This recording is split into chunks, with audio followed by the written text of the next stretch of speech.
Many people ask me about if you're a family person, so how does it work? Does your family support you? Is it possible that you can be married and still be a Hatha Yoga teacher?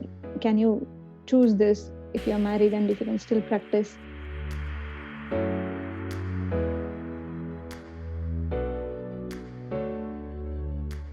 You said your husband took the Surya Kriya class, and so I was Yeah. like, was he interested in spirituality and yoga before?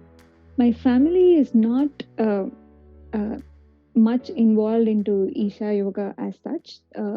My husband, he learned Surya Kriya practices. He does it. He likes the practice, and he sees few benefits in doing the practice, but he's not like involved much as a that he want to go for all the programs one after the other. Not like that. Whatever practice is learned, he's kept up, and what are the benefits that the practice is giving, and he's quite happy with that.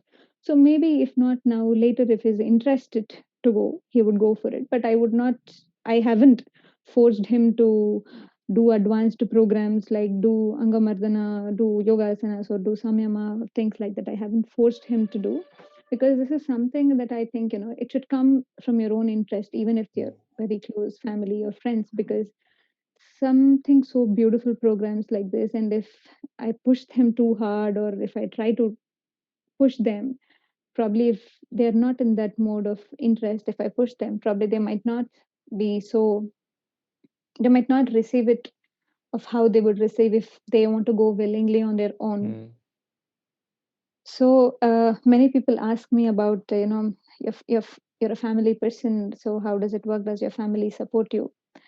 And is it possible that you can be married and still, have be a Hatha Yoga teacher? Can you choose this if you're married and if you can still practice? I say it's got nothing to do with your marriage or your family life. For me personally, it has actually enhanced my relationships with my family, with my husband, with my in laws, or with my parents, or with my sister, or whoever it is. It's actually enhanced my relationships with them.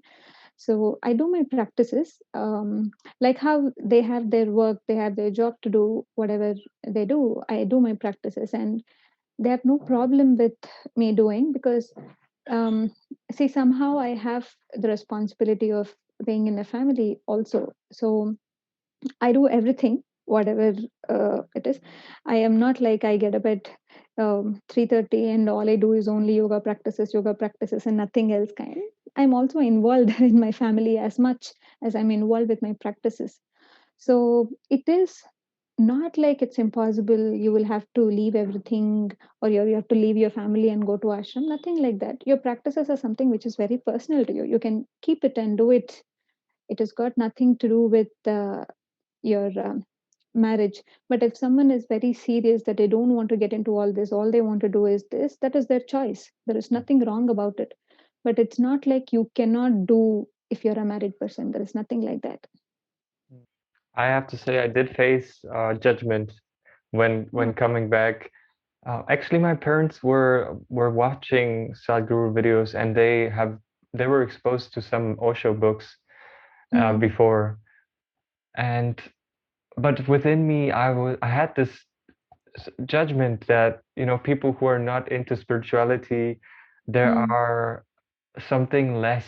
But with time, seeing myself also not being perfect, not being anywhere close to enlightenment Yeah. or whatever, just still going through patterns, still having a certain amount of compulsions. But at the same time, I also saw other compulsions or other specifically emotions that I was so Mm, much more capable of handling in a graceful way and not being so reactive to outside situations or things that were happening, which was wonderful. And it was also that I felt like people outside have to recognize that I'm, progressing, that I'm doing better.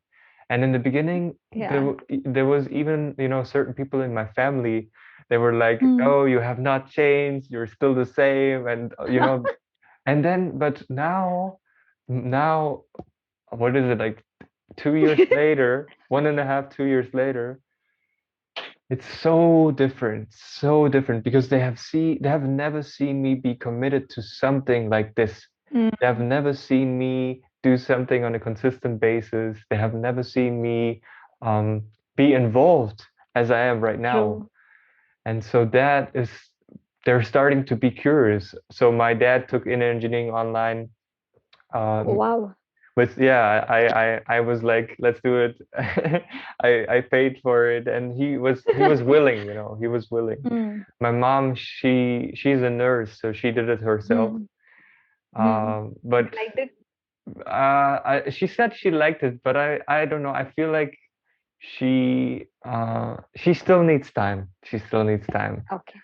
But at least she was willing to look into it. So none of them is doing some practices on a continuous basis, but at least they got exposed to it. Yeah. I Yes. think that should be good because they're at least open in many aspects and many things for people who ever are thinking that it is not possible, or they're from a different country, or they're not exposed to this kind of things, or the family will not be okay with this. I would say get started with something simple, um, maybe upayoga practices or the inner engineering online, and see if it is working for you, if it's making a difference. And then after that, I think no one has to tell you. Hmm. Yes, do it with them. Yeah. Expose them to it. Just invite them to join once and just go through it with them. And if they feel that it supports them, they will continue. If they feel like that's not for them, you just Yeah, have at to least let it they've go. tried it. Yeah. Maybe at a later point in their life, they might come back to it. You don't know. At least they Mm. are aware that this is available for free.